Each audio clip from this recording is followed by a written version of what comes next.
अखिलेश यादव का साथ छोड़ेंगे आजम खान। आजम खान का जेल से अखिलेश को कड़ा संदेश। अखिलेश मुसलमानों के मसीहा बनने की कोशिश करते हैं। अखिलेश ये दिखाने की कोशिश करते हैं कि मुसलमानों के हमदर्द सिर्फ वही है।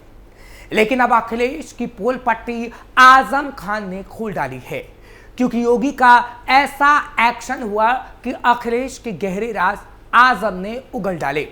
नमस्कार, कैपिटल टीवी देख रहे हैं आप, मैं हूं आपके साथ हर्ष भारद्वाज। उत्तर प्रदेश की राजनीति में एक बार फिर आजम खान की चर्चा शुरू हो गई है।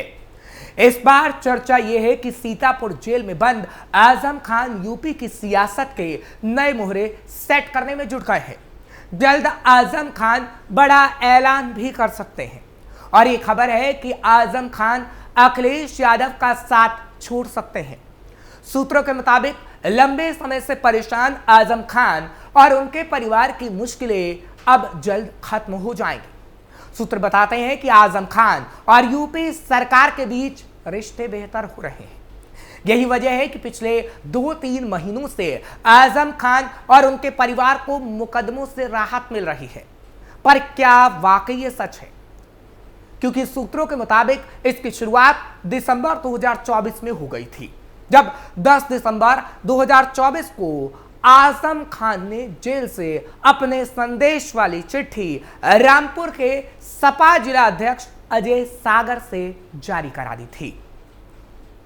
उसमें इंडिया गठबंधन के बहाने सपा और अखिलेश यादव से अपनी नाराजगी को जाहिर किया गया था और चर्चा है कि अब आजम को योगी पसंद आने लगे हैं और अखिलेश के कई राज आजम खान बताने वाले हैं। योगी उड़ाएंगे अखिलेश यादव की नींद। सूत्रों का कहना है कि आजम खान की जौहर यूनिवर्सिटी में जो सरकारी जमीन सरकार में निहित हुई थी, उस मामले में भी यूपी सरकार अब लंबे समय से खामोश है। कोई एक्शन नहीं हुआ। इतना ही नहीं, आजम खान के बेटे अब्दुल्ला आजम के 2 पैन कार्ड, 2 पासपोर्ट और 2 जन्म प्रमाण पत्र के मुकदमों में भी सरकार की तरफ से पैरोकारी थोड़ी सुस्त हो गई। हाल ही में आजम खान के परिवार को निचली अदालत से जमानत भी मिली थी।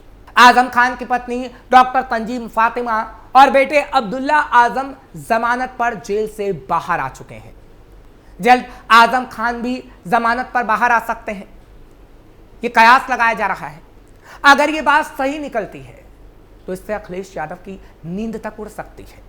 अखिलेश के दुश्मन बन सकते हैं आजम खान। कहते हैं राजनीति में रिश्ते बदलते रहते हैं। जो आज आपका दोस्त है वो कल आपका दुश्मन बन सकता है, और जो आज आपका दुश्मन है समय आने पर कल वो आपका दोस्त भी बन सकता है। ऐसा ही कुछ हुआ आजम खान के साथ। यूपी में बीजेपी सरकार आने के बाद साल 2019 लोकसभा चुनाव के दौरान रामपुर के तत्कालीन डीएम आंजनेय कुमार सिंह, यानी जो वर्तमान में मुरादाबाद मंडल के कमिश्नर हैं, उनसे उनकी नाराजगी हुई थी। फिर आजम खान के कुकर्मों को खंगाला जाने लगा।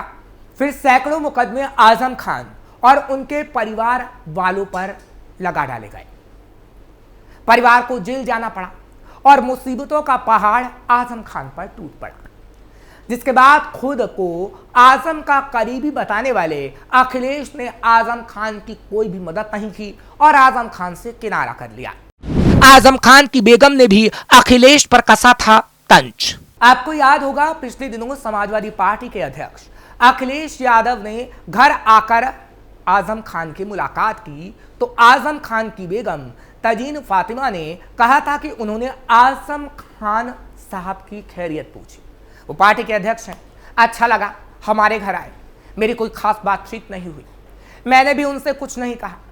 अखिलेश यादव मिलने आए थे, मेरी खैरियत पूछी, बस इतना ही। ये उनकी यानी अखिलेश यादव की मर्जी पर निर्भर था, कब आए कब जाएं।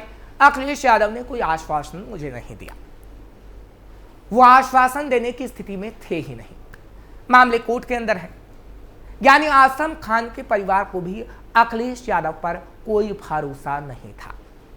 हालांकि मीडिया ने जब अखिलेश से पूछा कि चुनाव में आजम खान याद आ जाते हैं, इस सवाल पर अखिलेश यादव ने कहा कि बहुत बात इधर उधर हो जाएगी, चुनाव में याद आना नहीं, ये सोचिए बीजेपी वालों को कब याद आ जाते हैं।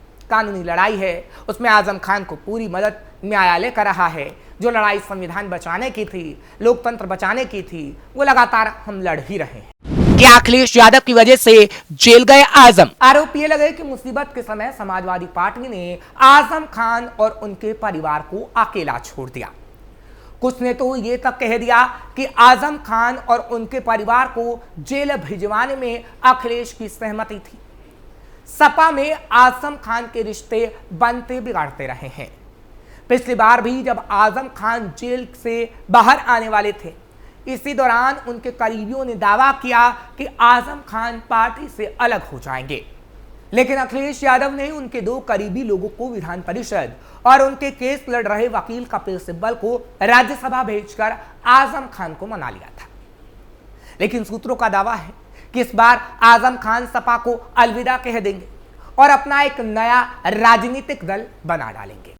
आजम की ताकत क्या अखिलेश को हराने का काम करेगी? वैसे आजम का सपा में रहते हुए पार्टी नेतृत्व के प्रति मोर्चा खोलना कोई नई बात नहीं है। वो पहले भी कई बार नेतृत्व को झुका चुके हैं।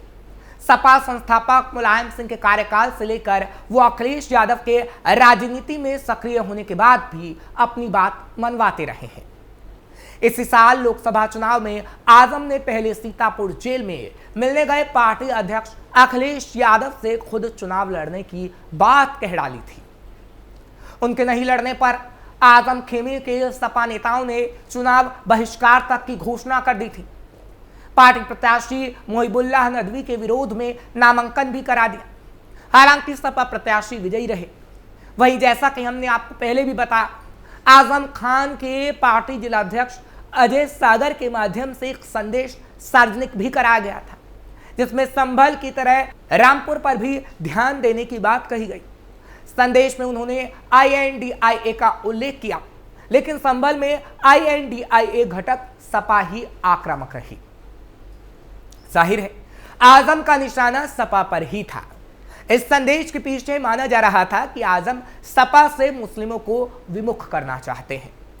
मुस्लिमों के समर्थन से ही रामपुर, मुरादाबाद और संभल में सपा के सांसद बने रहे हैं। चंद्रशेखर भी आजम का देते रहे हैं साथ। इसके अलावा चंद्रशेखर को अनुसूचित जाति के साथ मुस्लिम वोट बैंक पाने के लिए आजम के नाम की हमेशा से जरूरत पड़ती रही। नगीना में लोकसभा चुनाव जीतने के बाद वो अपनी राजनीति को विस्तार भी देना चाह रहे थे।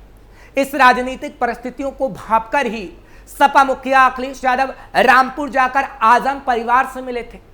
कारण यह था कि उसी दिन चंद्रशेखर ने हरदोई में अब्दुल्ला से मुलाकात की थी। सपा के पूर्व जिलाध्यक्ष वीरेंद्र गोयल कहते हैं कि आजम खान जेल में हैं, उनकी कौम पर जुल्म हो रहा है, वो उसके लिए कुछ नहीं कर पा रहे हैं। पार्टी हाईकमान भी उम्मीद के मुताबिक साथ नहीं दे रही है, इसलिए उनका दर्द छलक रहा है। क्या आजम को लेकर बीजेपी की कोई बड़ी रणनीति है? अब बात बीजेपी की भी कर लेते हैं, क्योंकि बीजेपी को लगता है कि अगर आजम खान और चंद्रशेखर जैसे नेता यूपी में अखिलेश यादव के विरोध में चुनाव लड़ेंगे तो इससे साल 2027 में बीजेपी फिर सत्ता में आसानी से आ जाएगी और इसके बदले आजम खान को राहत देने में कोई घाटे का सौदा नहीं। क्योंकि अगर आजम खान अखिलेश यादव की सपा के खिलाफ चुनावी मैदान में उतरे तो फिर सपा को भारी नुकसान होगा, जिसका सीधा फायदा बीजेपी को मिलेगा। हालांकि आजम खान को समझ पाना आसान नहीं है। वो राजनीति के मंझे हुए खिलाड़ी हैं।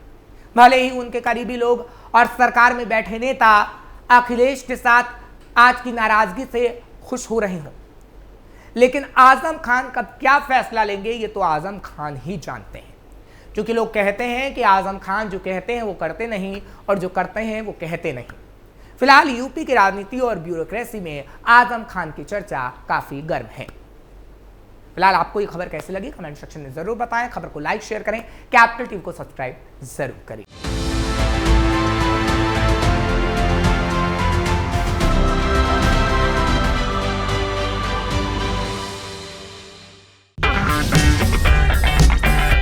अगर आपको हमारा वीडियो पसंद आया हो तो इसे लाइक करें, हमारे चैनल को सब्सक्राइब करें और हाँ, बेल आइकन दबाना ना भूलें ताकि आप तक हमारे वीडियो की नोटिफिकेशन पहुंचती रहे। आप अपना सुझाव हमें कमेंट बॉक्स में दे सकते हैं। हमारे साथ जुड़ने के लिए शुक्रिया।